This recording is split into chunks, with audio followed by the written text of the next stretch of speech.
Organic का पहला chapter बेटा हेलो अल्केन्स। हेलो अल्केन्स में सबसे पहले जो शुरुआत होगी आपके पास वो शुरुआत होगी नोमेनक्लेचर से। उसके लिए वीडियो पहले से ही है नोमेनक्लेचर के अंदर, बेसिक ऑर्गेनिक केमिस्ट्री जो वीडियोस है उसके अंदर है, आपके पास लिंक डिस्क्रिप्शन के अंदर अवेलेबल है। दूसरा आपके पास आएगा method of preparation. Method of preparation जो हेलो अल्केन्स के होंगे वो आपके पास बेसिकली 4 तरीके से आप हेलो अल्केन प्रिपेयर कर सकते हैं। The method 1 is using alcohols, second one is halogen exchange, third one is salt of acids and last one is using hydrocarbon। तो बेसिकली आपके पास 4 मेथड्स हैं, alcohol, halogen exchange, salt of acid and hydrocarbon. हम शुरुआत करेंगे using alcohol से। Basically alcohol के साथ जब आप प्रिपेयर करोगे तो सारे की सारी रिएक्शंस एक किस्म से न्यूक्लियोफिलिक सब्स्टिट्यूशन रिएक्शंस है। ये सारी रिएक्शंस कैसे बेटा? Nucleophilic substitution reactions. दूसरा पॉइंट शुरू करने से पहले जो आपके दिमाग में होना बहुत जरूरी है कि बेटा इन सारी रिएक्शनों के अंदर जो हेलोजन एक्स वर्ड यूज करोगे वो जनरली आपके पास या तो क्लोरीन होगा या ब्रोमीन होगा। जनरल केसेस में आप फ्लोरीन और आयोडीन को यूज नहीं करेंगे, बिकॉज जो फ्लोरीन की रिएक्शंस हैं उनके अंदर आपके पास हीट बहुत ज़्यादा रिलीज होती है और उनको नॉर्मल लैब्स के अंदर प्रिपेयर करना या कंट्रोल करना काफ़ी मुश्किल होता है। और आप प्रिपेयर करने जाओगे हेलो अल्केन और आपको मिलेगा हैप्पी दिवाली, तो गड़बड़ हो जाएगी भाई। वहीं पे आपके पास आयोडीन का साइज बहुत बड़ा है। बहुत बड़ा होने की वजह से वो भी अगर आप इनडायरेक्ट मेथडों से प्रिपेयर करते हो तो उसकी रिएक्शंस भी रिवर्सिबल रिएक्शंस रहेंगी। मतलब आपके पास मान लो ROH प्लस में HI आपने करा दिया तो आपके पास मान लो प्रोडक्ट बन भी गया तो फिर से ये प्रोडक्ट टूट के वापस से रिएक्टेंट दे देगा, तो भी आपके किसी काम का नहीं है। क्योंकि केमिस्ट्री रियलिटी में आप इसलिए थोड़े ना पढ़ रहे हो कि आपको पेपर में करके आनी है। रियलिटी में इसके पढ़ने का मेन इशू क्या था? ताकि आप इसको एग्जामिनेशन के अलावा रियल लाइफ में या इंडस्ट्रियल लाइफ में भी इसको इस्तेमाल कर पाओ। अब आप सोच के देखो, आपकी इंडस्ट्री है, आपने प्रिपेयर कराई, HI के साथ रिएक्शन करा के RI मिल गया, तुम खुश हो गए। लेकिन जब तुम निकालने लगे पता चला इतना ही मिला, साथ में वापस से रिएक्टेंट भी साथ में आ गए, तो बनाना और ना बनाना दोनों बराबर ही बात रहेगी भाई आपके लिए। तो ये दोनों डायरेक्ट प्रिपेयर एल्कोहल से या हाइड्रोकार्बन से जनरली अवॉइड की जाएंगी। वजह इसकी रिएक्शंस काफ़ी एक्सप्लोसिव है because of its very small size, और आयोडीन की जो रिएक्शंस हैं वो काफ़ी ज़्यादा आपके पास बड़ा साइज होने की वजह से आयोडीन का एक रिवर्सिबल नेचर को फॉलो करेंगे। तो जनरली ऐसा नहीं कि प्रिपेयर हो ही नहीं सकती, हो सकती हैं, स्पेसिफिक कंडीशंस में हो सकती हैं, पर जनरली बेटा यहाँ पर जो एक्स है, बार बार आप जो एक्स देखोगे वो एक्स क्या होगा? आइदर क्लोरीन होगा या फिर आपके पास ब्रोमीन होगा। अब एल्कोहल से प्रिपेयर करने के लिए आपके पास एक तो मेन रिएक्टेंट जिसको हम बोलेंगे आपके पास सबस्ट्रेट, जिसको क्या बोलते बेटा? सबस्ट्रेट। जनरली तो आप क्या बोलते थे? जनरली आप बोलते थे भाई रिएक्टेंट, लेकिन ऑर्गेनिक में 2 वर्ड यूज होते हैं, एक सबस्ट्रेट और दूसरा अटैकिंग रिएजेंट। सबस्ट्रेट वो रिएक्टेंट है जिसके ऊपर अटैक होता है, जिसकी एनर्जी जनरली कम होती है। केमिकल काइनेटिक्स पढ़ लिया ना, वहाँ पे आपने देखा है कि रिएक्शंस होती है कोलिजन की वजह से है। तो भाई यहाँ पर एक चीज़ जो ज़्यादा अमाउंट में रहती है जिसको बोलते हैं सबस्ट्रेट, और इसकी एनर्जी जनरली कम रहती है। वहीं पर दूसरे होंगे आपके पास अटैकिंग रिएजेंट। जो अटैकिंग रिएजेंट है ये आपके पास बहुत ज़्यादा एनर्जी के होंगे और रिएक्शन को मेनली कराने के लिए ड्राइविंग फोर्स यही होती है। तो यहाँ पर भी आपके पास एक रिएक्टेंट होगा, कोई भी अल्कोहल, R कोई भी अल्काइल ग्रुप है, इसकी वैल्यू कुछ भी हो सकती है, CH3, C2H5, C3H7, secondary, tertiary, कुछ भी, ठीक है। और यहाँ पर ये क्या आपके पास? Attacking reagent. एक अटैकिंग रिएजेंट लिया आपने HX, क्या मिल गया आपके पास? RX, साथ में वाटर निकल जाएगा। अगर आपने लिया फॉस्फोरस ट्राइक्लोराइड PCl3 तो आपके पास क्या आएगा? RCl प्लस में H3PO3। सिमिलरली अगर PCl5 लिया तो RCl प्लस से POCl3। ये अलग बात है कि POCl3 स्टेबल नहीं है, ये फर्दर आपके पास रिएक्शन के अंदर जो एक्वस मीडिया होगा, पानी जो होगा, उसके साथ एक करके ये फाग में H3PO3 बना देगा। तो अगर आप कोई बुक पढ़ो या कोई टीचर आपको यहाँ पर भी H3PO3 बनवा रहा है तो वो गलत नहीं है बेटा, वो भी ठीक है, वो आपको फाइनल प्रोडक्ट बना रहा है। NCERT जनरली इसी को यूज कर रही है। आगे अगर phosphorus plus halogen direct PCl3 PCl5 ना बना के ये बनते किससे हैं? फॉस्फोरस। कौन से फॉस्फोरस से? रेड फॉस्फोरस, साथ में हेलोजन। इनकी रिएक्शन अगर एल्कोहल के साथ करा जाए तो भी प्रोडक्ट क्या आएगा? वही हेलो अल्केन। और साथ में क्या होगा H3PO3। फाइनली सबसे best method using thionyl chloride. ये जो SOCl2 बेटा इसका नाम है आपके पास है थायोनिल क्लोराइड। थायोनिल क्लोराइड के साथ आपने रिएक्शन कराई तो भी आपके पास क्या मिलेगा, RCl प्लस में SO2 प्लस में HCl। आपको इसके साथ एनसीईआरटी में ये दो एरोज देखने को मिलेंगे, दो अपवर्ड और एक डाउनवर्ड। अपवर्ड एरो सबको पता ही है, केमिस्ट्री में पढ़ते पढ़ते 12th आ गई बेटा।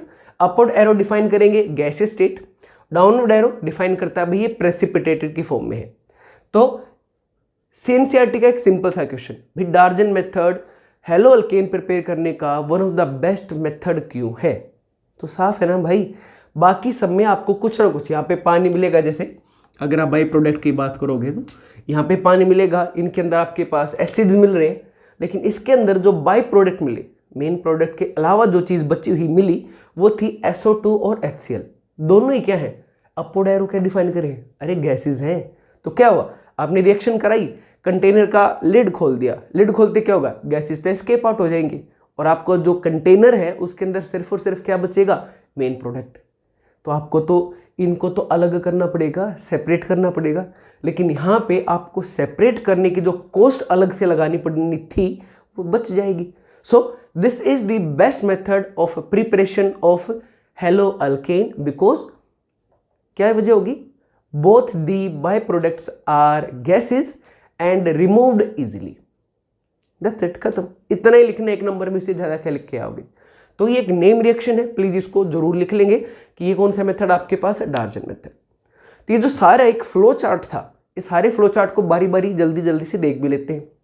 जैसे सबसे पहले पहली रिएक्शन ये वाली क्या था भाई, जब भी कोई भी एल्कोहल, मान लो आपने मेथनॉल ले ली, सबसे सिंपलेस्ट एल्कोहल, उसकी रिएक्शन कराया आपने HX में मैंने ले लिया HCl, तो क्या बन जाएगा भैया आपके पास बन जाएगा CH3Cl प्लस में H2O। कैसे बना, सिंपल है, ये जो OH था ये किसके साथ रिएक्ट कर गया, H के साथ, और इसने क्या बना दिया, CH3 पॉजिटिव। अब H और Cl में सबको पता है, H हमेशा क्या रहता है, पॉजिटिव, और Cl क्या रहता है, नेगेटिव। अब H किसको ले गया, वहां से OH नेगेटिव को, क्या बना दिया, पानी, है ना। और आपके पास क्या बच गया, ये टूटने के बाद CH3, इधर क्या बच गया, Cl, दोनों एक दूसरे के साथ क्या हो जाएंगे, जुड़ जाएंगे, बन गया ना प्रोडक्ट। ये तो है आपके पास CH3Cl प्लस में H2। इस रिएक्शन का नाम है बेटा जी ग्रूव्स प्रोसेस। ये जो रिएक्शन है इस रिएक्शन का नाम है ग्रूव्स प्रोसेस। और HCl के साथ यहाँ पर थोड़े से अमाउंट में क्या यूज होगा, जिंक क्लोराइड भी यूज होगा, जो एज ए कैटलिस्ट वर्क करेगा। दो ये CBSE शायद ना पूछे, लेकिन कॉम्पिटिटिव एग्जाम के लिए इंपॉर्टेंट है। क्या, what is the use of zinc chloride in Groves process? तो बहुत आसान सा आंसर है, नोट डाउन कर लो। Zinc chloride is a Lewis acid and it help in creating a carbocation. That's it. Zinc chloride is a Lewis acid and it helps in creation of a carbocation. यहाँ पर तुड़वा के ये जो R है, alkyl group है, इसके अंदर positive charge generate कराने के लिए कौन यूज होगा आपके पास, जिंक क्लोराइड। और HCl तो भाई अटैकिंग रिएजेंट है, मेन रिएक्टेंट है, तो आपके पास क्या बन जाएगा, CH3Cl। अब आपने पता ही है इस साल से आपके पास 40% क्वेश्चन पेपर केस बेस्ड होगा, मतलब डायरेक्ट रटा रटाया पेपर नहीं होगा, वो क्वेश्चन थोड़ा सा अंडरस्टैंडिंग लेवल पे होगा। केस बेस्ड के मतलब में तो कई सारे पोर्शन आ जाते हैं, लेकिन आप थोड़ा सा ये सोच सकते हो कंसाइजली कि भाई पेपर एग्जैक्ट रटा हुआ नहीं आएगा, मतलब आपको उसके अंदर जो एनसीईआरटी में छोटे छोटे पॉइंट छोड़ देती है एनसीईआरटी, उन पॉइंटों को समझना है। प्लस CUT के लिए भी इंपॉर्टेंट है। तो दो छोटे छोटे ऑर्डर जो एनसीईआरटी ने बुक के अंदर दे रखे हैं, आपको उनको फिलहाल यहाँ पे यूज करना है ग्रूव्स प्रोसेस के अंदर, जहाँ से बहुत अच्छे क्वेश्चन बनेंगे। जैसे एक है order of reactivity of haloalkanes, sorry order of reactivity of halogenic acids. सबसे ज्यादा रिएक्टिव कौन होगा, HI, उसके बाद HBr, उसके बाद HCl और सबसे कम HF। तो सबसे ज्यादा रिएक्टिव HI, अगर रिएक्ट किया तो फिर HBr, फिर HCl और सबसे कम HF। अब सर क्वेश्चन कैसे आएगा इस ऑर्डर ऑफ रिएक्टिविटी को, क्योंकि भाई ऑर्गेनिक एक टिपिकल मैथ है, डरने की जरूरत ही नहीं है। और मैथ भी कौन सा है, 5वीं छठी वाला मैथ है। 2 क्वेश्चंस करो, 2 मेथड्स पढ़ो, उसके 3 क्वेश्चन प्रैक्टिस कर लो। CBSE में मार्क्स नहीं कर सकते भाई किसी भी हाल में, हाँ, कॉम्पिटिटिव एग्जाम में 5 से 6 क्वेश्चन ऐसे आ जाते हैं जो आपको सोचने पड़ते हैं, जिनके लिए मैकेनिज्म्स की ज़रूरत पड़ती है, लेकिन सीबीएसई में बिल्कुल नहीं पड़ते। तो भाई टिपिकल मैथ है, तो जो आपने प्रैक्टिस किए उसी के 5-6 क्वेश्चन कर लेते हैं और इन ऑर्डरों के भी साथ में क्वेश्चन आ जाएंगे। तो देखो इसका क्वेश्चन देखो यहाँ पे, मान लो आपके पास एथेनॉल है। एथेनॉल तो सबको पता ही है, ड्रिंकिंग वाली अल्कोहल, मेडिसिनल यूजेस भी है। एथेनॉल की रिएक्शन कराई आपने एक बार HBr के साथ, एक बार आपने कराई HCl के साथ, और एक बार कराई आपने HI के साथ। मान के चलो ये हो रही है, जनरल टर्म्स में तो नहीं होनी चाहिए थी, पर हम मान लो आपने कुछ जादू कर दिया और ये करा दी, तो क्या प्रोडक्ट बनेंगे भाई? यहां से निकलेगा आपके पास OH, यहां से क्या निकलेगा आपके पास OH, यहां से भी क्या निकलेगा आपके पास OH, और क्या बन जाएगा CH3CH2Br, यहाँ क्या बन जाएगा CH3CH2Cl। बना देते हैं CH3CH2, यहाँ बन जाएगा Br, यहाँ बन जाएगा CH3CH2 और Cl, और यहाँ बन जाएगा CH3CH2 और I। अब आपसे पूछा जाएगा, ठीक है भाई, DEF में सबसे जल्दी कौन सा प्रोडक्ट बनेगा? हो गया केस बेस्ड क्वेश्चन। तो हम कहे सर हमें तो पता प्रोडक्ट कौन सा बनेगा। ये रिएक्टिविटी ऑर्डर अगर आपने छोड़ दिया रटने की वजह से, तो भाई गड़बड़ हो सकती है, ऐसे क्वेश्चंस आ सकते हैं। तो भाई कौन सा बनेगा? सबसे पहले यहाँ पे काम आएगा, सबसे फास्टेस्ट कौन सा था? HI। तो देखो रिएक्ट तो तीनों ही करेंगे, लेकिन सबसे जल्दी कौन करेगा? HI। तो सबसे फास्टेस्ट यानी कि किसकी रिएक्टिविटी मैक्सिमम रहेगी? F की। उसके बाद किसकी रहेगी बेटा आपके पास? D की। और सबसे कम किसकी रहेगी? E की। ऐसे ऐसे क्वेश्चन जेईई मेंस में तो हमेशा से आते ही थे, अब बोर्ड में भी 40% ऐसे क्वेश्चन आ सकते हैं। आपसे पूछ सकता है कि भाई इनमें से सबसे फास्ट रिएक्टिविटी किसकी होगी? एक पैराग्राफ दे देगा, साथ में 3 क्वेश्चन बना देगा, हो जाएगा ना बेटा। अब तो ये ऑर्डर याद रखना है। याद रखने के लिए भी रटने की जरूरत नहीं है, बहुत आसान है भाई। HI की रिएक्टिविटी सबसे ज्यादा क्यों है? तो देखो याद करो, आपके पास सबसे छोटा साइज किसका होता है? फ्लोरीन, उसके बाद क्लोरीन, उसके बाद ब्रोमीन, और सबसे बड़ा हेलोजन आयोडीन होता है। हाइड्रोजन सभी में छोटा ही है। अब सोच के देखो, ये छोटा सा हाइड्रोजन, उसके साथ ये छोटी सी फ्लोरीन, उसके बाद ये छोटा सा हाइड्रोजन, ये थोड़ी सी बड़ी सी क्लोरीन, ये छोटा सा हाइड्रोजन और ये थोड़ी सी और बड़ी ब्रोमीन, और लास्ट में जस्ट कहाँ बनाऊं, ये हाइड्रोजन और बड़ी सी आयोडीन। अब आप देखो इस केस में बॉन्ड लेंथ ठीक ठाक होगी, इसमें बॉन्ड लेंथ सबसे बड़ी होगी, इसमें इंटरमीडिएट, और इसमें तो सबसे छोटी है ना। ये सारे आपके पास, ये कौन सा है? HF, ये कौन सा है? HCl, ये कौन सा है? HBr, और ये सबसे बड़ा वाला HI। अब याद करो, एक बड़ी लकड़ी हो सेम स्ट्रेंथ की, एक उसी टाइप की छोटी लकड़ी हो, किसको तोड़ना आसान रहता है? एग्जैक्टली बड़ी वाली को। तोड़ के देख लेना। तो भाई HI का जो बॉन्ड है वो बहुत बड़ा है, उसको तोड़ना क्या है? बहुत आसान है, और जो जितना जल्दी टूटेगा उतना जल्दी रिएक्ट करेगा। तो ऑब्वियस सी बात है, सबसे ज़्यादा रिएक्टिविटी किसकी होगी? HI की, और सबसे कम किसकी होगी? HF की, because of the size difference. The bond length of HI is the maximum, so इसकी रिएक्टिविटी मैक्सिमम, और फ्लोरीन वाले की रिएक्टिविटी मिनिमम। हो जाएगा ना जी, बिल्कुल आसान था। अब सेकंड वाली एप्लीकेशन देखते हैं। अल्कोहल का रिएक्टिविटी ऑर्डर क्या रहेगा बेटा? तो आपके पास अब की बार अल्कोहल को बदल दिया है, तो रूल क्या है? सबसे ज्यादा रिएक्टिविटी है टर्शियरी अल्कोहल की, उसके बाद रिएक्टिविटी है सेकेंडरी। 2 डिग्री मतलब सेकेंडरी, 1 डिग्री यानी कि प्राइमरी, और सबसे कम रिएक्टिविटी किसकी होगी बेटा? मिथाइल अल्कोहल की। बहुत आसान है। तो देखो ये वाली अल्कोहल कौन सी है? साफ दिख रहा है, टर्शियरी। कैसे दिखा? क्योंकि जिस कार्बन के साथ अल्कोहल जुड़ी हुई है वो कार्बन कितनों से कार्बन जुड़ा हुआ है? 1, 2 और 3। ऐसा कार्बन जो 3 से जुड़ा हुआ उसको क्या बोलते हैं? टर्शियरी। ऐसा कार्बन जो 2 से जुड़ा हुआ हो उसको क्या बोलते हैं? सेकेंडरी। और जो 1 से जुड़ा हो उसको क्या बोलते हैं बेटा? प्राइमरी। इन शॉर्ट मैं 3, 2, 1 लिख रहा हूं, अदरवाइज आप बोर्ड में तो इसको TRTIARY टर्शियरी, इसको सेकेंडरी, इसको प्राइमरी, ऐसे लिख के आएंगे बोर्ड में। तो तब आपको पहले से बता दिया रिएक्टिविटी ऑर्डर क्या है? सबसे ज्यादा टर्शियरी का है और सबसे कम किसका है? प्राइमरी का है। तो अब आप आराम से कर सकते हो, बिल्कुल आराम से हो जाएगा। तो प्रोडक्ट क्या बनेंगे? प्रोडक्ट तो वही होंगे, यहाँ से OH जाएगा, यहाँ से H जाएगा, क्या बन जाएगा? C और यहाँ के लग जाएगा Cl, राइट। ऐसे ही यहाँ पे क्या बन जाएगा? हाइड्रोजन खुद लगा लेना बेटा प्लीज, इतना बड़ी चीज़ नहीं है, हाइड्रोजन तो आप लगा ही सकते हो। H और यहाँ पे क्या लग जाएगा? Cl। ऐसे यहाँ क्या बन जाएगा C और यहाँ लग जाएगा Cl। सभी में यहाँ से जाएगा OH, उधर से आएगा H, यहाँ से जाएगा OH, पानी निकल गया है, बाई प्रोडक्ट। ऑर्गेनिक में याद रखना बाई प्रोडक्ट के ऊपर मार्क्स बहुत रेयर कटते हैं, जनरली काटते ही नहीं है।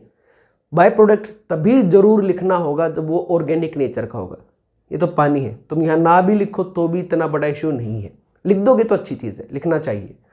तो भाई ये प्रोडक्ट बन गए। अब पूछे बताओ ए, बी और सी में से सबसे स्लो कौन सा प्रोडक्ट बनेगा? तो ऑर्डर ऑफ रिएक्टिविटी था ना अपने पास। क्या सबसे ज़्यादा जल्दी कौन रिएक्ट करेगा? टर्शियरी।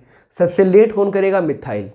उससे थोड़ा सा जल्दी प्राइमरी, उससे थोड़ा जल्दी सेकेंडरी, है ना भाई? तो देखो यहाँ पर देखो, ये टर्शियरी अल्कोहल है, बिल्कुल है। ये सेकेंडरी है, बिल्कुल है। ये कौन सी है? प्राइमरी है। तो order of reactivity from the table itself किसका होगा? प्राइमरी का, है ना? तो भाई प्राइमरी आपके पास सबसे स्लो होगी among these three, then secondary and finally tertiary, right? बिल्कुल सिंपल था, आप आराम से इसको कर सकते हैं। तो प्लीज़ मैं प्रोडक्ट आपका इरेज कर रहा हूँ, कोशिश करें खुद बनाने के लिए। प्रोडक्ट बनाओगे तो एक साथ दो चीज़ें होंगी, आपकी इन सारी प्रैक्टिसेस भी हो जाएंगी सारी चीज़ों की, राइट? तो ये था आपका पहला मेथड ऑफ प्रिपरेशन। अब बात करते हैं थोड़ी सी डार्जन मेथड की। अब थोड़े क्वेश्चंस देखते हैं बेटा प्रैक्टिस पर्पज के लिए, जो आपने अभी अभी मेथड किया है। जैसे CH3CH2H रिएक्ट विद PCl3, क्या बनेगा? सर मेन प्रोडक्ट बताना है। तो क्या देखा था आपने? PCl3 तो भाई क्लोरीनेटिंग एजेंट था, हेलोजिनेशन कराएगा, तो क्या होगा? OH निकल जाएगा, किसके जगह पे क्या आ जाएगा? Cl। तो प्रोडक्ट क्या बनेगा? C और Cl। साथ में H3PO3 बनेगा, बनाने की जरूरत नहीं है। सिमिलरली यहाँ पे ये अल्कोहल है, स्ट्रक्चर देख के डरने की जरूरत नहीं है, आपको पता है PCl5 क्या है? हेलोजिनेशन कराएगा, क्या करेगा? OH निकल जाएगा, उसकी जगह पे क्या आ जाएगा आपके पास से? Cl। खत्म। ऐसे ही ये देखो क्या था आपके पास? साइक्लोहेक्सेनोल। बेंजीन नहीं है भाई, फिनोल मत मान लेना प्लीज। जब तक इसके अंदर रिंग नहीं आती, तब तक इसके अंदर आपके पास अल्टरनेट पोजीशन पे डबल बॉन्ड नहीं आते, ये बेंजीन नहीं होगी। तो ये क्या है? साइक्लोहेक्सेनोल। इसकी रिएक्शन किसके साथ कराई? Thionyl chloride. डार्जन मेथड क्या बन जाएगा आपके पास? फिर से पता तो है ही आपको, OH हट जाएगा, उसकी जगह क्या आ जाएगा? Cl, और साथ में HCl प्लस में SO2। फिर से बाय प्रोडक्ट बनाने की जरूरत नहीं है, ठीक है? This is one of the best method of preparation of A haloalkane. पता है ही HCl और SO2 दोनों गैसेज है। अब ये कौन सा आ गया? Groves process. अब भी क्या होगा? दोनों ये आपके पास, ये तो रिएक्शन इनिशिएट कराएगा और ये भाई साहब अटैक करेगा। OH निकल जाएगा और उसकी जगह पे क्या आ जाएगा आपके पास? Cl। तो क्या बन जाएगा? CH2 और Cl। तो इन क्वेश्चनों को करके देखें, ट्राई करके देखें। आंसर मैं इरेज कर रहा हूँ, आपने होपफुली देख लिए होंगे। अब खुद से करके देखें अपनी नोटबुक के अंदर, नोट्स के अंदर, तो आपके लिए करना थोड़ा सा प्रैक्टिस हो जाएगी, चीज़ें समझ में आ जाएंगी। अभी बात हुई ना मैथ्स है, थोड़ा सा समझो, प्रैक्टिस करो, टॉपिक कंप्लीट हो जाएगा, खत्म। अगला मेथड है आपके पास method number 2, using halogen exchange. अब हम इसके ऊपर है। हेलोजन एक्सचेंज में अपना सिलेबस दो रिएक्शनों की बात करता है, एक स्वार्ट्स और एक फिंकलस्टीन। स्वार्ट्स और फिंकलस्टीन क्यों आई? अभी अभी बात हुई थी, याद करो कुछ सेकंड पहले। फ्लोरीनेशन और आयोडीनेशन डायरेक्ट, जैसे अल्कोहल में आपने भाई Cl की रिएक्शन करा दी थी, ऐसे आप PI3 या PF3 की रिएक्शन नहीं करा सकते।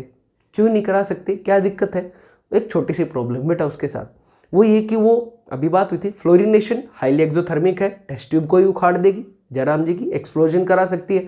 दूसरा आयोडीनेशन बनेगी लेकिन प्रोडक्ट बहुत थोड़ा बनेगा, क्योंकि वापस से रिएक्टेंट में टूट के रिएक्शन रिवर्सिबल हो जाएगी।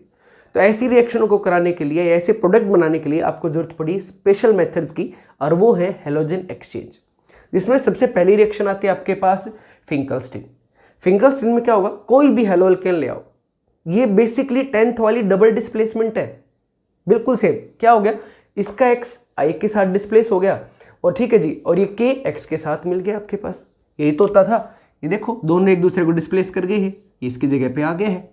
तो क्या बन जाएगा आपके पास? ri, और जो बच गया वो एक दूसरे के साथ जोड़ दो, प्लस में kx। ऐसे नहीं कि फिंकलस्टीन में आप सिर्फ और सिर्फ ki यूज कर सकते हो, इसके अलावा आप NaI भी यूज कर सकते हो, ठीक है? अब नेम रिएक्शन है, पेपर में भाई कम से कम 2 क्वेश्चन तो नेम रिएक्शन के जरूर आते हैं, 2 नंबर के डायरेक्ट। तो आ जाए भाई डिफाइन फिंकलस्टीन रिएक्शन। कैसे करोगे? किसी बुक को रटने की जरूरत नहीं है, कभी भी नहीं रटना, जो हो रहा है सिर्फ वही लिखना है। रटोगे तो बेटा रटने के लिए तो इनऑर्गेनिक बहुत है पहले से ही। क्या लिखना है? When haloalkane are made to react with potassium iodide या फिर सोडियम आयोडाइड। ठीक है जी, तो when haloalkane are made to react with potassium iodide in presence of acetone they form iodoalkanes. This is known as Finkelstein reaction.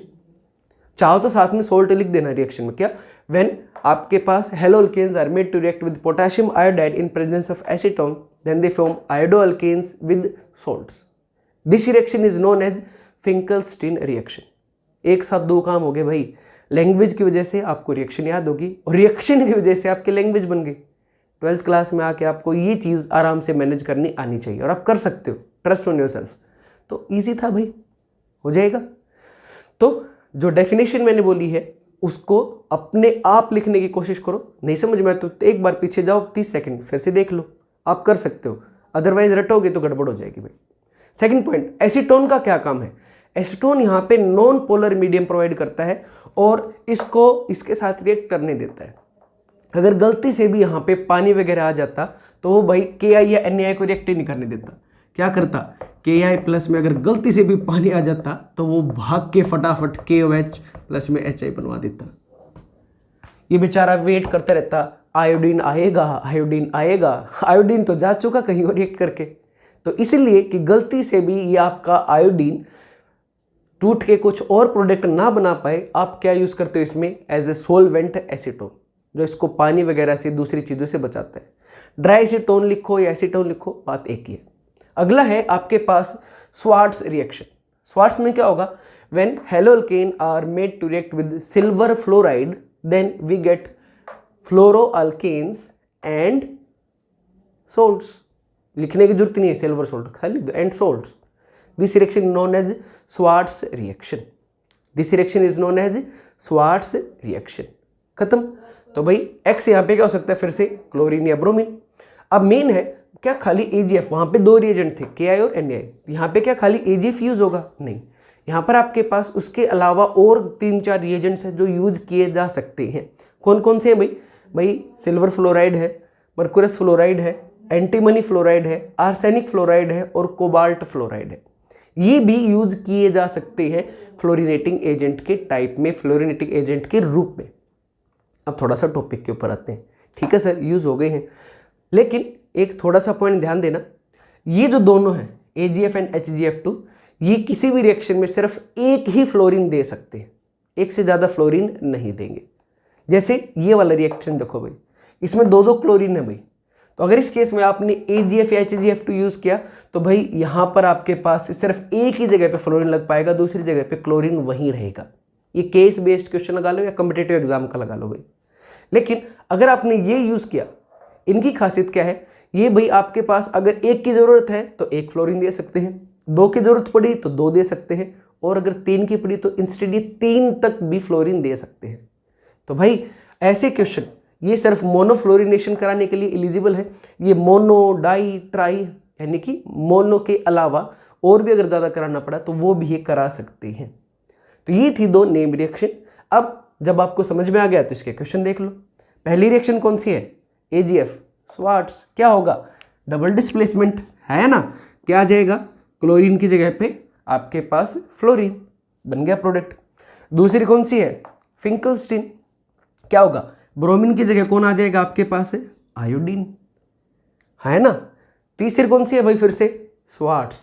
लेकिन अब की बार क्या है? मोनो नहीं, आपके पास डाई फ्लोरिनेशन या बाई फ्लोरिनेशन होगा, और दोनों क्लोरीन की जगह पे क्या आ जाएगा आपके पास? हाँ जी, फ्लोरीन फ्लोरीन, और बाई प्रोडक्ट क्या बन जाएगा? SbCl3। दो फिर से वही बात है, बाई प्रोडक्ट आपके पास इनऑर्गेनिक है, आप नहीं बनाएंगे तो भी आपका काम चल जाएगा। नाउ यूजिंग आपके पास सॉल्ट्स ऑफ एसिड, तो आपके पास कोई भी कार्बोक्सिलिक एसिड, उसके 2 सोल्ट अपने इस मेथड ऑफ प्रिपरेशन में काम आएंगे। या तो आप उसकी रिएक्शन कराओ सिल्वर ऑक्साइड के साथ, या उसकी रिएक्शन कराओ लेड ऑक्साइड के साथ, Ag2O या PbO। तो क्या होगा? इसके साथ एक करके क्या बना लेगा आपके पास? सिल्वर कार्बोक्सिलेट और या फिर लेड कार्बोक्सिलेट, कार्बोक्सिलिक एसिड के साथ जुड़ जाएगा भाई। अब ये जो रिएक्टिव स्पीसीज है इनकी रिएक्शन दो रिएजेंट्स के साथ है इस चैप्टर के हिसाब से अपने, एक ब्रोमीन के साथ इन प्रेजेंस ऑफ CCl4। फिर से CCl4 का क्या काम है, ये एसीटोन की तरह एक सोलवेंट की तरह बिहेव करेगा, मतलब चीज़ों के एक दूसरे के अंदर घोलने के काम आएगा, रिएक्शन करवाने के काम आएगा। तो जब RCOAG की रिएक्शन ब्रोमीन के साथ कराई तो इस रिएक्शन में क्या होगा, पहले होगा डीकार्बोक्सिलेशन, उसके बाद होगा एडिशन ऑफ ब्रोमीन। मतलब भाई पहले आपके पास कार्बोक्सिल ग्रुप, कार्बोक्सिल ग्रुप क्या होता है COO, वो निकलेगा, निकाल दिया जी। उसके बाद क्या होगा, फिर ये जो Br है वो इसके साथ आके अटैच हो जाएगा, तो क्या बन जाएगा आपके पास अल्काइल ब्रोमाइड प्लस में सोल्ट प्लस में CO2। ये दोनों बाय प्रोडक्ट इनऑर्गेनिक है, नहीं बनेंगे तो भी दिक्कत नहीं आएगी, और बैलेंसिंग का तो कोई इशू ही नहीं होता ऑर्गेनिक के अंदर। तो इसी रिएक्शन की एक छोटी सी प्रैक्टिस, जैसे आपको दे दिया भाई सिल्वर एसीटेट CH3COAG, उसकी रिएक्शन करा दी ब्रोमीन के साथ, तो अभी जो बताया था इस रिएक्शन के अंदर पहले डीकार्बोक्सिलेशन होगा, तो भाई पहले क्या निकलेगा COO ग्रुप निकल गया, क्या बच गया CH3AG, वो AG फिर किसके साथ ऐड करेगा Br के साथ, वो भी निकल गया, पहले CO2 निकला और उसके बाद एक Br। अब वो जो एक Br रह गया उसको अटैच कर दो, जो भी आपके पास R ग्रुप बच गया हो, जो भी आपके पास CO से पहले का जो ग्रुप बच गया हो, तो क्या बन गया CH3Br प्लस CO2 प्लस में AgBr। इस रिएक्शन का जो नाम है बेटा जी वो है बोरोडीन हंसडिक रिएक्शन। क्या नाम इस रिएक्शन का, बोरोडीन हंसडिक रिएक्शन या फिर सिंपल हंसडिक रिएक्शन। तो आप इसको कैसे भी याद कर सकते हैं, बोरोडीन हंसडिकर की फॉर्म में याद करो या खाली हंसडिकर की फॉर्म में याद करो। ऐसे ही दूसरी एक और नेम रिएक्शन है, इंस्टेड ऑफ ब्रोमीन, सारा सेटअप सेम है, आपने अब की बार आयोडीन यूज कर लिया, तो आयोडीन का बहुत बड़ा साइज होने की वजह से अब की बार रिएक्शन ही टोटल चेंज हो जाएगी। अब की बार आपके पास जो पहले हो रहा था क्या ब्रोमिनेशन, वो होगा ही नहीं, इंस्टेड आपके पास एस्टर बन जाएगा, यानी कि एस्टेरिफिकेशन हो जाएगी और आपके पास AgI निकल जाएगा। सॉरी, इस रिएक्शन का जो नाम है वो नाम है बिरिनबम-सिमोनिनी रिएक्शन। जिन साइंटिस्टों ने बनाए थे उन्हीं के नाम पे है। तो इन्हीं दोनों की दो, ये बोर्ड के लिए बिल्कुल भी इंपॉर्टेंट नहीं है, बोर्ड में आपके पास NCERT में है ही नहीं, है तो देख लेना प्लीज़, तो आपके लिए आप चाहो तो देख लेना, अदरवाइज ये ऑप्शनल है दोनों रिएक्शन, NCERT में है तो ही करनी है, अदरवाइज इसकी ज़रूरत आपको नहीं है। कॉम्पिटिटिव एग्जाम में शायद आ जाए इसीलिए करवाई जा रही है।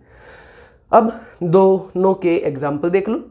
पहले आपने रिएक्शन कराई, ये रही CH3 बेंजीन है ये बेटा, बेंजीन के साथ CH2COAG plus Br2 and CCl4। कौन सी रिएक्शन है ये, नाम देखते ध्यान में आना चाहिए अब आपको, बोरोडीन हंसडिकर रिएक्शन। क्या होगा, CO निकलेगा, निकाल दिया जी, निकल गया CO2, B प्रोडक्ट निकाल दिया, फिर AgBr के साथ रिएक्ट करेगा, क्या बन जाएगा AgBr, और ये जो पोर्शन अब बच गया है आपके पास ये निकलने के बाद यहाँ पे कौन जुड़ जाएगा Br, हो गया प्रोडक्ट।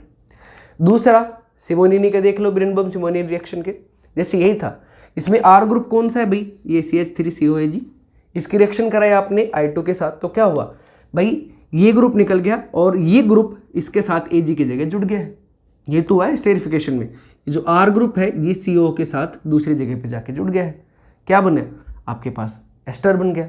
तो सिमिलरली यहाँ पे भी क्या होगा, ये जो Ag ग्रुप है ये निकल जाएगा आयोडीन के साथ AgI की फॉर्म में, और ये जो R ग्रुप है ये किसके साथ जुड़ जाएगा, आपके कार्बोक्सिल ग्रुप के साथ, और क्या बन जाएगा प्रोडक्ट CH3CH3C। कार्बोक्सिल ग्रुप को आप ऐसे लिख सकते हैं बिल्कुल, CH उसके साथ CH3 एंड CH3, तो क्या बन जाएगा आपके पास एस्टर बन जाएगा। तो दोनों रिएक्शनों में जब आप एसिड के सोल्ट के साथ रिएक्शन कराते हो, एक में आपके पास क्या बन जाता है, एक में बनता है आपके पास हेलो ब्रोमीन और दूसरे में क्या बनता है आपके पास एस्टर। ठीक है जी, ये दो रिएक्शंस है, इनको भी आप नोट डाउन कर लीजिए। अगला मेथड है बेटा यूजिंग हाइड्रोकार्बन्स। हाइड्रोकार्बन में जो सारी रिएक्शन 7-8 रिएक्शंस आपके पास बनेंगी उन सारों का एक फ्लो चार्ट बना रखा है।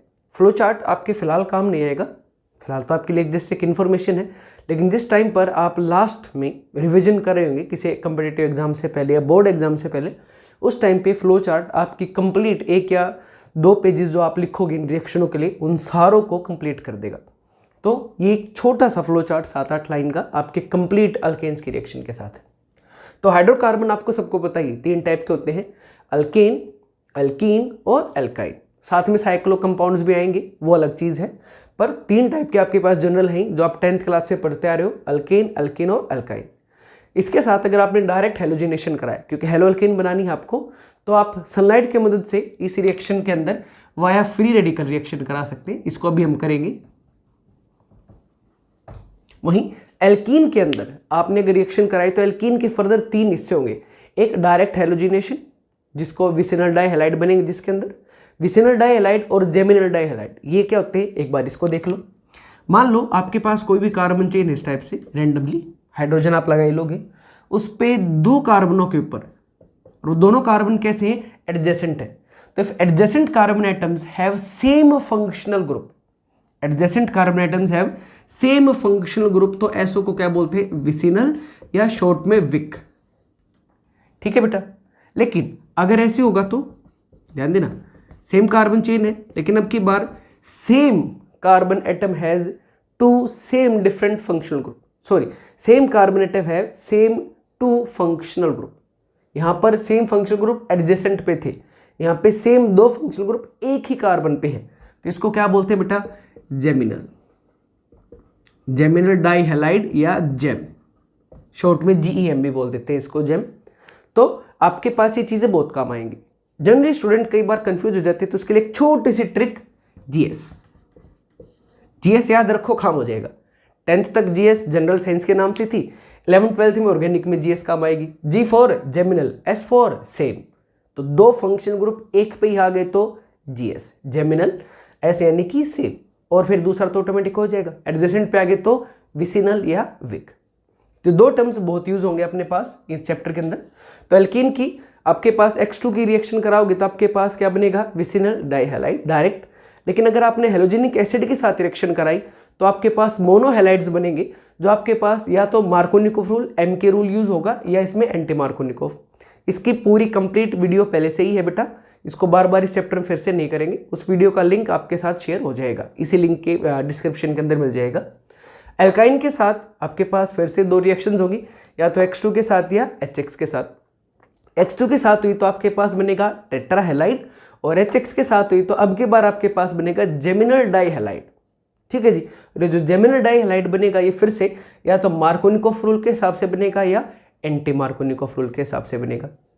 उसके अलावा एक और छोटी सी चीज, अलाइलिक पोजिशनों के ऊपर आपके पास मोनोहेलोजिनेशन, आइदर क्लोरीन का या ब्रोमीन का, उसके लिए भी 2 छोटी छोटी रिएक्शंस हैं, कॉम्पिटिटिव एग्जाम में काम आ सकती हैं।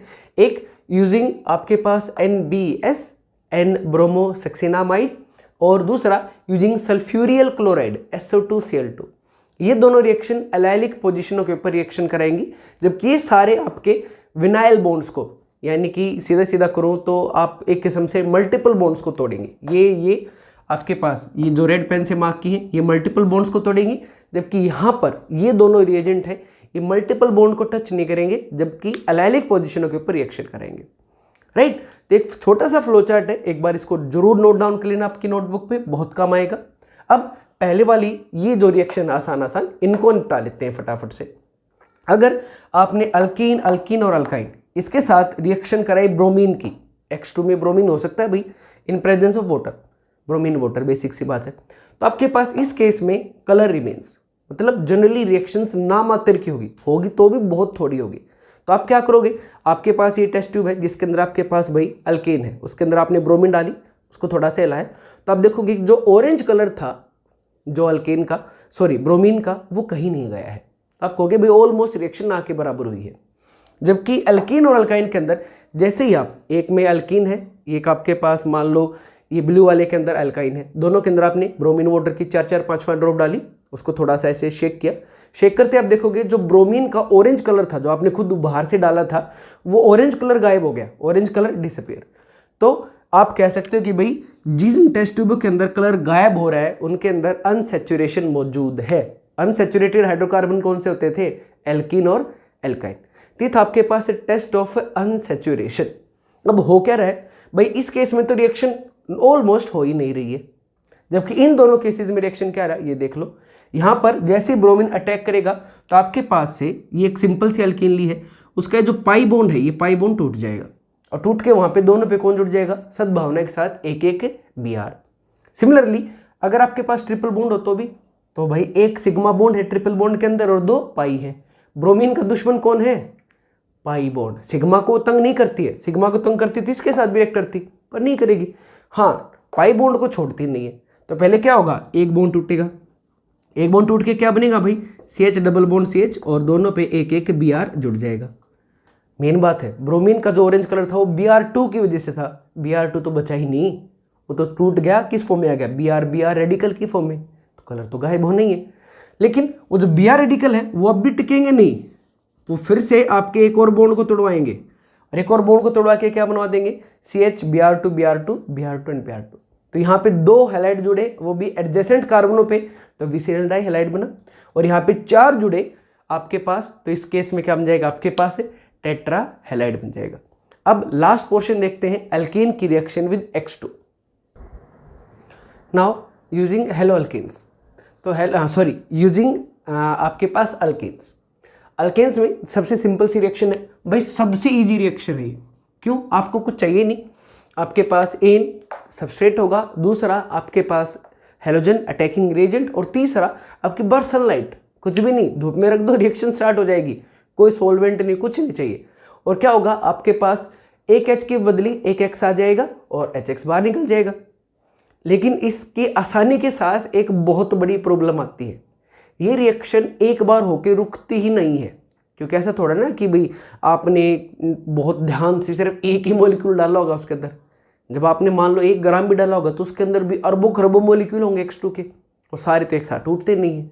तो जैसे जैसे रिएक्शन प्रोसीड होती जाएगी, इस रिएक्शन को होने के लिए जरूरत पड़ेगी फ्री रेडिकल मैकेनिज्म की। इस चीज़ को ध्यान दीजिएगा, ये रिएक्शन होगी बेटा आपके पास फ्री रेडिकल मैकेनिज्म से, यानी कि रिएक्शन के अंदर आपके पास होमोलिटिक क्लीवेज होगी। अब ध्यान दो, रिएक्शन प्रोसीड कैसे करेगी भाई, पहले आपके पास H और X में से ये दोनों आपके पास होमोलिटिकली टूट जाएंगे, दोनों ले भाई ऐसे, इसके पास भी रेडिकल, इसके पास भी रेडिकल, और इसके अंदर टक्कर मार के इसको भी ऐसे ही तोड़वा देंगे। तो क्या होगा, HX निकल जाएगा और आपके पास क्या बन जाएगा, CH3X, मोनो हेलोजन हो जाएगा। लेकिन रिएक्शन यहाँ पे रुकेगी नहीं, उसके बाद क्या होगा, फिर से एक और X2 आएगा, वो टक्कर मारेगा, इसके एक और हाइड्रोजन निकाल ले जाएगा और क्या बना देगा, CH2X2। अब भी रिएक्शन रुकी नहीं है, फिर से एक और हेलोजन आएगा, फिर से टक्कर मारेगा और क्या बना देगा, CHX3 ट्राई हेलोजन। अब भी रिएक्शन ही रुकी है, और क्या होगा, एक और हेलोजन आएगा और एक और जो आखिरी H उसको भी निकाल ले जाएगा और क्या बना देगा, CX4। तो भाई बनना तो एक प्रोडक्ट चाहिए था, लेकिन टेस्ट ट्यूब या जो कंटेनर जिसके अंदर आप रिएक्शन करा रहे हो वहां पर आपको दिखेगा मिक्सचर ऑफ प्रोडक्ट। और दिक्कत यही है कि आपको एक चाहिए, आपको मल्टीपल नहीं चाहिए। इसलिए सबसे आसान मेथड होने के बावजूद भी आप इसको यूज नहीं करेंगे। क्यों, क्योंकि इसकी 2 लिमिटेशंस है। Limitation number 1, we get mixture of product, कोई बात नहीं अलग अलग कर लो फिर उनको, नहीं वो भी दिक्कत है। ये जो भी हेलोजिनेटेड प्रोडक्ट बन रहे हैं इन सारों की प्रॉपर्टीज ऑलमोस्ट एक दूसरे को रिजेंबल करेंगी, जिसकी वजह से they are quite difficult to separate out. ठीक है जी, इसलिए ये मेथड आपको यूज नहीं करना, क्योंकि जब सोच के देखो ये तो वर्ल्ड का सबसे ईजीएस्ट सबसे सिंपलेस्ट हाइड्रोकार्बन था, जिसके अंदर एक कार्बन और 4 हाइड्रोजन है। जस्ट इमेजिन करके देखो, इसमें 4 प्रोडक्ट मिले हैं। अगर आपने C2H6 लिया होता या C3H8 लिया होता या C4H10 लिया होता, इसमें तो भाई 6 के 6 हाइड्रोजन जाते, क्योंकि हेलोजन का तो सिंपल रूल है, जब तक तोड़ेगा नहीं तब तक छोड़ेगा नहीं। तो चारों हेलोजन निकाल ले गया, चारों के चारों हाइड्रोजन निकाल ले गया, तो यहाँ पे 6 के 6 निकाल के लेते आते, 6 प्रोडक्ट बनते। यहाँ पे तो 10 के 10 निकालता, 10 प्रोडक्ट बनते। तो भाई ऐसे इतने प्रोडक्ट जब बन जाएंगे आपके लिए तो उनको सेपरेट करना नामुमकिन सा हो जाएगा। तो इसलिए इजी होने के बावजूद भी ये मेथड इंडस्ट्रीज में यूज नहीं किया जा सकता। लेकिन थ्योरेटिकली हमारा सिलेबस NCERT इसको बहुत यूज करती है। उसने कहा भी रियल लाइफ में इसका इस्तेमाल हो या ना हम यूज करेंगे, और हम कैसे यूज करेंगे, थ्योरेटिकली उन्होंने इसका सॉल्यूशन निकाल लिया और कह दिया कि हम रिएक्शन के नीचे ना लिख देंगे इट अंडरगोज मोनोहेलोजिनेशन। तो जब रिएक्शन के नीचे मोनोहेलोजिनेशन लिखा मिल जाए आपके पास, इसका मतलब आपको सिर्फ एक ही बार रिएक्शन करानी है, उसके बाद फर्दर कोई भी स्टेप नहीं करानी है। और उसी के बेसिस पे आप कुछ छोटे छोटे क्वेश्चन जो आपको प्रैक्टिस करने बहुत जरूरी है, जैसे CH3 इस केस में क्या बनेगा, तो भाई सीधा है, एक ही बार रिएक्शन होनी है तो आपके पास क्या होगा, जैसे क्या वैसे सीख लेते हैं एक बार। CH H और H, CH3 को ऐसे लिख दो ना, कोई दिक्कत तो नहीं है। और उसको रिएक्शन करा दी Cl के साथ, HCl निकल जाएगा और क्या बच जाएगा, CH3 CH2 Cl, कोई दिक्कत ही नहीं है। इस केस में क्या बनेगा, अब आपको GOC काम आएगी, GOC का सेकंड लेक्चर काम आएगा बेटा। CH3 CH Cl and CH3, ये बनेगा मेजर, और बाकी जो भी बच गया ये बनेगा आपके पास माइनर। ये क्या भाई, पूरा सिलेबस तो कुछ और पढ़ाया और पूछ कुछ और ही लिया, ये कहाँ से आ गया? बताया तो सीधा था, टक्कर मराओ हाइड्रोजन के साथ X निकालो और खत्म कर दो काम, ये कैसे आ गया? समझो, अभी भी बात हुई, ये रिएक्शन फ्री रेडिकल मैकेनिज्म को फॉलो करती है। उसका मतलब क्या है, जब आपके पास हेलोजन इसके ऊपर अटैक मारेगा तो वो ऐसा थोड़ा ना कि भाई ढूंढ के कहेगा हाँ ये तो सबसे पहले तेरे ऊपर अटैक मारूंगा, वो तो ऊपर से नीचे से दाएं से बाएं से हर जगह से अटैक मारेगा और हर एक जगह पे H को तोड़वाने की कोशिश करेगा। तो आपके पास बहुत सारे प्रोडक्ट बनेंगे। तो अगर आप ध्यान से देखोगे तो ये कार्बन प्राइमरी, ये कार्बन प्राइमरी, एक एक कार्बन से जुड़े हुए हैं। एक बीच वाला कार्बन कौन सा है, सेकेंड डिग्री, सेकेंडरी है। अब आपके पास क्या होगा रिएक्शन के दौरान, जब ये क्लोरीन इस पे अटैक मारेगा, इनमें से किसी पे भी, इस पे या इस पे अटैक मारा तो क्या बनेगा, CH2 CH3 CH2 CH3 sorry radical, hydrogen निकाल दिया। हाइड्रोजन निकाल के अब आपके पास क्या छोड़ गया, एक रेडिकल। दूसरे वाले केस में क्या बनेगा आपके पास, CH3 CH CH3, और अब की बार यहां से हाइड्रोजन निकल के यहां पे क्या बना देगा, रेडिकल। अब GOC याद करो, आपके पास बॉन्ड दो तरीके से टूटते थे, एक बराबर बराबर और एक हेटेरोलिटिकली जो बराबर नहीं होते। जब बॉन्ड होमोलिटिकली इक्वली टूटते हैं तो आपके पास क्या बनते थे, फ्री रेडिकल। GOC लेक्चर 2 ध्यान देना बेटा, वहां पे है। तो आपके पास ये जो रेडिकल बना ये क्या है, प्राइमरी रेडिकल, और ये जो रेडिकल बना ये क्या आपके पास है, सेकेंडरी रेडिकल। ज्यादा स्टेबल कौन सा है, सेकेंडरी, ज्यादा स्टेबल सेकेंडरी होता है। तो भाई आपके पास यहां पर जो हेलोजन अटैच होगा वो प्रोडक्ट जो बनेगा वो क्या होगा, मेजर, और बाकी क्या होंगे, माइनर, खत्म। तो इसकी सारे की वजह GOC लेक्चर 2 में है, उसका भी डिस्क्रिप्शन आपके पास वीडियो के अंदर डिस्क्रिप्शन के अंदर मिल जाएगा उसका लिंक, वहाँ पे आप प्लीज़ उसको देख लेना। लास्ट वाला देखो, अब देखो दिमाग के अंदर एक सीधा सा शॉर्टकट बनाओ। आपको क्या करना है, अटैक कराने से पहले ये चेक कर लेना कि इसकी डिग्री क्या क्या है। ये भाई साहब प्राइमरी, ये भाई साहब प्राइमरी, ये भाई साहब प्राइमरी, ये भाई साहब दो से जुड़ा हुआ है, एक इससे और एक इससे सेकेंडरी, और ये भाई साहब तो 1 2 और 3 कार्बन से जुड़ा हुआ है तो टर्शरी। तो अभी बात हुई थी, आपको क्या कराना है, हाइड्रोजन निकालना है और सबसे ज़्यादा डिग्री वाले पे हेलोजन को जाके चिपका देना है। तो इस केस में आपका मेजर प्रोडक्ट क्या बन जाएगा, सिर्फ मेजर ही मेजर बना रहे, इस टाइप से हाइड्रोजन था इसके पास, हाँ निकाल दिया बिल्कुल, उसकी जगह क्या जोड़ दिया, क्लोरीन। तो इस तरीके से आपके पास प्रोडक्ट आराम से इस कंसेप्ट के बन जाने चाहिए। अब ये समझ में अगर आपको आ गया हो तो एक आधा क्वेश्चन और लिख लो ताकि आपको थोड़ा सा कंसेप्ट बेटर तरीके से समझ में आ जाए। CH3 CH CH3 इसके ऊपर अटैक कराओ, Cl2 in presence of sunlight, एक। दूसरा थोड़ा सा साइक्लिक प्रोडक्ट देख लो भाई, इस पर अटैक कराओ, Cl2 in presence of H-. तीसरा यहाँ अटैक कराओ, CH3 in presence of Cl2 and H-. तो यहाँ पे आप देखोगे टोटल 2 टाइप के कार्बन है, 1 2 और 3, ये तो प्राइमरी है और ये भाई साहब टर्शरी है। तो ज़्यादा डिग्री कौन सी, टर्शरी। हाइड्रोजन है, बिल्कुल है, हाइड्रोजन निकालो, उसकी जगह क्या जोड़ दो, Cl, बन गया।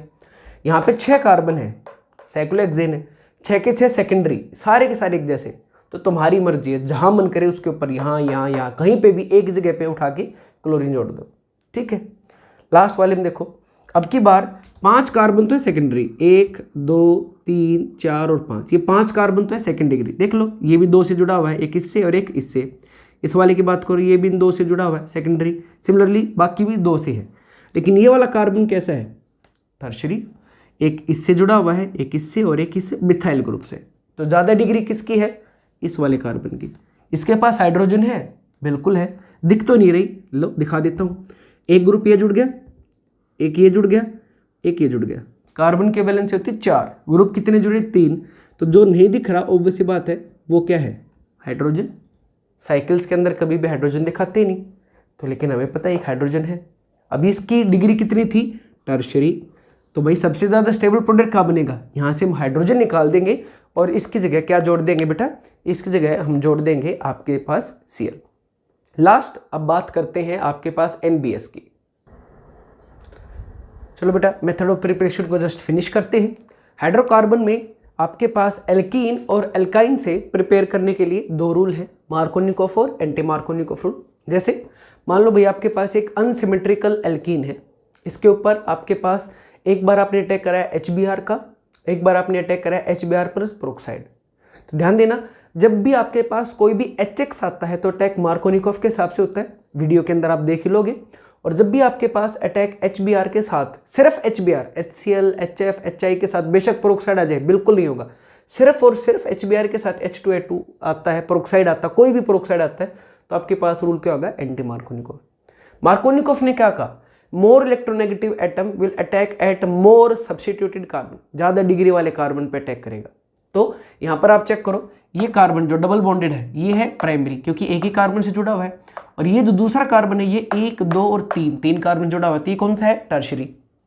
तो ज़्यादा सब्स्टिट्यूटेड का मतलब जिसकी डिग्री ज़्यादा हो, तो सबसे ज़्यादा डिग्री टर्शरी, फिर सेकेंडरी, फिर प्राइमरी और सबसे आखिर में मिथाइल। तो भाई ज़्यादा डिग्री वाला कौन सा, तीसरा। तो एज पर रूल क्या होगा, मोर इलेक्ट्रोनेगेटिव, H और Br में सबको पता है नेगेटिव कौन है, हेलोजन ही होते हैं Br। तो इसमें Br किस पे अटैक करेगा, बॉन्ड तोड़वाएगा ज़्यादा डिग्री वाले पे, और H किस पे जाएगा, कम डिग्री वाले पे। यही रूल है। एंटी मार्कोनिकोफ में क्या होगा, more electronegative will attack eight less substituted carbon, exact उल्टा। अब की बार Br जो है जब पेरोक्साइड के साथ आया तो अब की बार वो किस पे जाएगा, कम डिग्री वाले पे, प्राइमरी पे, और H किस पे जाएगा, ज़्यादा डिग्री वाले पे। खत्म, यही है कंप्लीट थोरो रिवीजन, और आपको कंप्लीट प्रॉपर्टीज जो है सारी मार्कोनिकोफ एंटी मार्कोनिकोफ की पूरी आपके पास हाइड्रोकार्बन के अंदर वीडियो है, वीडियो नंबर 3, उसका लिंक भी डिस्क्रिप्शन में है, वहाँ पे आप देख ही सकते हैं। तो ऑर्डर ऑफ रिएक्टिविटी क्या है, इसमें 3 टर्शरी, सेकेंडरी, प्राइमरी और मिथाइल। जबकि इसके अंदर क्या है, methyl, primary, secondary, tertiary, exact उल्टा है। ये रिएक्शन हेटेरोलिटिक क्लीवेज से होती है, कैटायन और एनायन बनते हैं। ये रिएक्शन होमोलिटिक तरीके से होती है और कार्बन फ्री रेडिकल्स बनते हैं। ये सभी के लिए है, HCl, HF, HBr, HI। ये सिर्फ HBr के लिए है, और वो भी तब जब HBr के साथ में कोई ना कोई दूसरा पेरोक्साइड लिखा हुआ होगा, अदरवाइज नहीं होगी जी।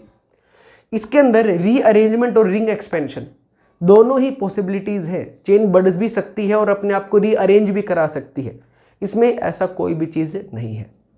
सबसे लास्ट में अलाइलिक सब्स्टिट्यूशन। आपको पता ही बेटा, जब भी कोई 2 कार्बन मल्टीपल बॉन्ड के थ्रू जुड़े हुए होते हैं, मल्टीपल बॉन्ड यानी कि डबल बॉन्ड या ट्रिपल बॉन्ड, उन कार्बनों को हम बोलते हैं विनाइलिक कार्बन।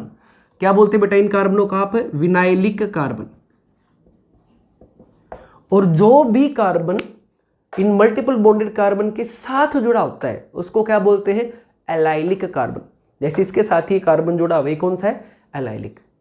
तो अगर आप 2 स्पेसिफिक रिएजेंट लेके आए, एक सल्फ्यूरियल क्लोराइड SO2Cl2 और एक NBS, N-ब्रोमोसक्सिनामाइड, N-ब्रोमोसक्सिनामाइड, तो ये क्या करेगा, ये ब्रोमिनेशन कराएगा और डबल बॉन्ड को बिल्कुल भी टच नहीं करेगा, सिर्फ और सिर्फ अलाइलिक पोजीशन पे हाइड्रोजन को रिप्लेस करके उसकी जगह पे खुद अपने आप को अटैच करा लेगा। सिमिलरली अगर आपने SO2Cl2 यूज कर लिया तो भी क्या होगा, ये भी आपके मल्टीपल बॉन्ड को बिल्कुल भी टच नहीं करेगा, बिल्कुल भी नहीं।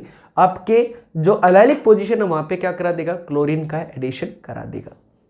तो अब अगर आपको मार्कोनिकोफ, एंटी मार्कोनिकोफ और ये अलाइलिक वाला पोर्शन थोड़ा सा समझ में आ गया है तो एक छोटा सा क्वेश्चन देखो।